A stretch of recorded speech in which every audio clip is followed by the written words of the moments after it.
तो अभी हमने देखा कि किस तरीके से हम प्लास्टिक्स का यूज़ या पॉलीबैग्स का यूज़ जो है कम से कम कर सकते हैं। हमें बायोडिग्रेडेबल और नॉन बायोडिग्रेडेबल मटेरियल को, उसे वेस्ट को कैसे रखना चाहिए, अलग अलग रखना चाहिए और इसी तरीके के काम करने चाहिए। जैसे जूट या क्लोथ का बैग यूज़ करना चाहिए और जो पॉली बैग रीयूज हो सकते हैं उन्हें रीयूज कर लेना चाहिए। Practice this in your homes, तो ये सब चीज़ें हमें कहाँ करनी चाहिए, अपने घरों में करनी चाहिए, इससे बहुत बेनिफिट होते हैं। Can you suggest some other ways in which you can contribute towards reducing the plastic waste materials, तो क्या आप और कुछ सजेस्ट कर सकते हो जिससे कि प्लास्टिक का यूज रिड्यूस हो जाए। It is better to recycle plastic waste, तो रिसाइकिल करना भी एक तरीका है प्लास्टिक वेस्ट को रिड्यूस करने का। Most of the thermoplastics can be recycled, तो अभी हमने देखा था ना, एक थर्मोप्लास्टिक्स था और एक जो है थर्मोसेटिक प्लास्टिक्स था। तो most of the thermoplastics can be recycled, तो ये आप लिख लोगे थर्मोप्लास्टिक्स के में कि थर्मोप्लास्टिक कैसे हो सकते हैं, रिसाइकिल हो सकते हैं। Make a list of item that can be recycled, तो क्या क्या चीज रिसाइकिल हो सकती है, जैसे आपकी वाटर बॉटल्स रिसाइकिल हो सकती हैं, आपके टिफिन्स रिसाइकिल हो सकते हैं और भी ऐसी बहुत सारी चीजें होंगी जो वापस रिसाइकिल हो सकती हैं। However during recycling certain colouring agents are added, तो जब रिसाइकलिंग होती है, देखो इसे समझने की कोशिश करना, तो जब रिसाइकलिंग होती है तो कुछ कलर डाले जाते हैं इसमें। दिस लिमिट्स इस usage specially for storage of food. Problem क्या होती है कि जब ये रिसाइकिल होते हैं तो इसका कलर जो है पहले जैसा नहीं रह जाता, फर्स्ट टाइम जैसा ये बढ़िया कलर नहीं रह जाता, तो इसमें कुछ कलरिंग एजेंट डाले जाते हैं और कलरिंग एजेंट के लिए कि ये जो है फिर फूड की स्टोरेज के लिए सूटेबल नहीं रह जाता। तो इसीलिए हमेशा फूड जो प्लास्टिक में रखा जाता है वो हमेशा अच्छी क्वालिटी के नए प्लास्टिक में ही रखा जाता है। हालांकि कहने का मतलब ये है कि जो है प्लास्टिक रिसाइकिल हो सकता है, बट अगर उसमें रिसाइकिल करेंगे तो उसमें कुछ कलर डाले जाएंगे जिसकी वजह से वो फूड स्टोर करने के लिए अच्छा नहीं रह जाएगा। तो इसीलिए हमें कम से कम यूज करना चाहिए प्लास्टिक के मटेरियल्स का।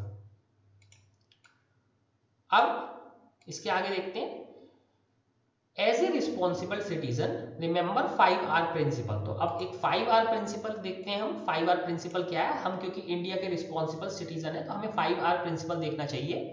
5R प्रिंसिपल क्या है, रिड्यूस यानी कम जो है उसको इस्तेमाल करो, रीयूज दोबारा इस्तेमाल करें, रिसाइकिल करें, रिकवर करें एंड रिफ्यूज करें।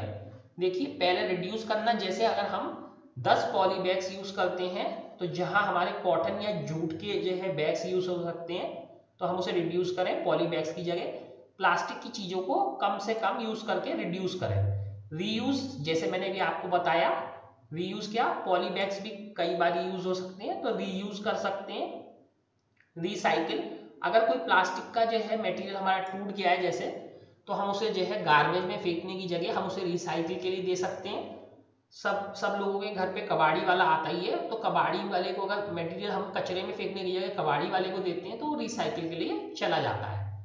इसके अलावा रिकवर, हमें जो है वो कचरे में नहीं फेंकना चाहिए और जो है रिकवर करना चाहिए, मतलब कि ज़्यादा से ज़्यादा वो रिसाइकिल प्लांट की तरफ जाए।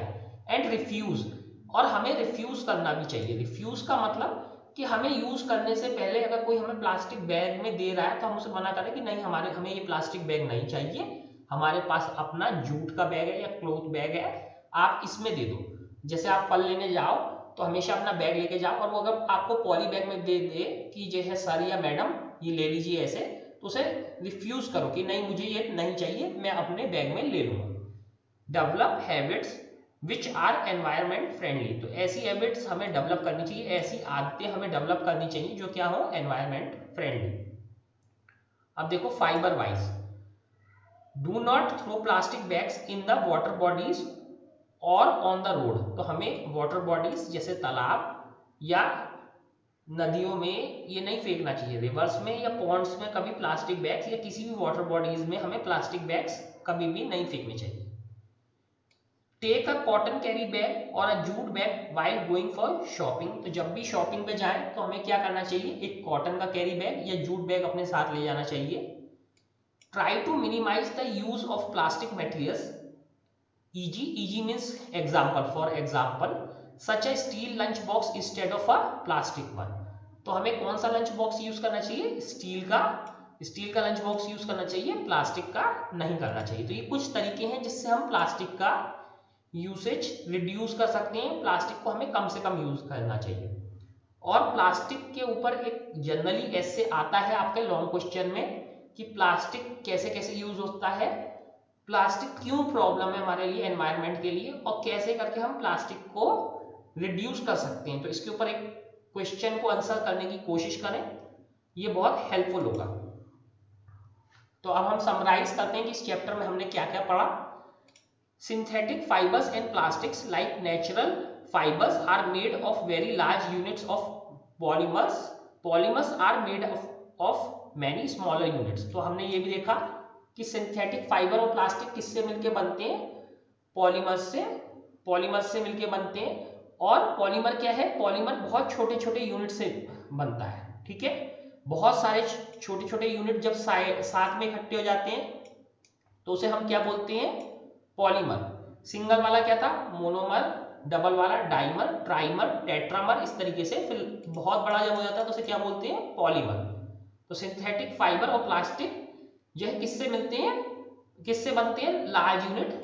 किस लार्ज यूनिट से मिलकर बनते हैं? पॉलीमर्स से। While natural fibers are obtained from plants and animals, synthetic fibers are obtained by chemical processing of petrochemicals. तो देखो लार्ज फाइबर्स किससे, सॉरी नेचुरल फाइबर्स जो है एनिमल्स और प्लांट से मिलते हैं, लेकिन जो सिंथेटिक फाइबर है वो किससे मिलते हैं? देखो ये लाइन बहुत इंपॉर्टेंट है, chemical processing of petrochemicals. Petrochemicals जो है वो केमिकल्स होते हैं जो पेट्रोलियम प्रोडक्ट में निकलते हैं। अभी हम वो नेक्स्ट चैप्टर्स में देखेंगे कि पेट्रोकेमिकल्स क्या होते हैं। Like natural fibres, these fibres can also be woven into fabrics. तो इन फाइबर्स से भी हम फैब्रिक बना सकते हैं। Synthetic fibres find usages in ranging from many household articles like ropes, buckets, furnitures, containers, etc. to highly specialized uses in aircrafts, ships, spacecrafts, healthcare, etc. तो synthetic fibre यानी plastic या जो है फैब्रिक जो बनता है सिंथेटिक फाइबर से, उसके बहुत टाइप के यूज हैं। हाउस होल्ड आइटम्स जैसे ropes, buckets, furniture, containers etcetera के अलावा स्पेशलाइज्ड आइटम्स जैसे एयरक्राफ्ट, शिप्स, स्पेसक्राफ्ट और हेल्थ केयर में भी इनका यूज होता है।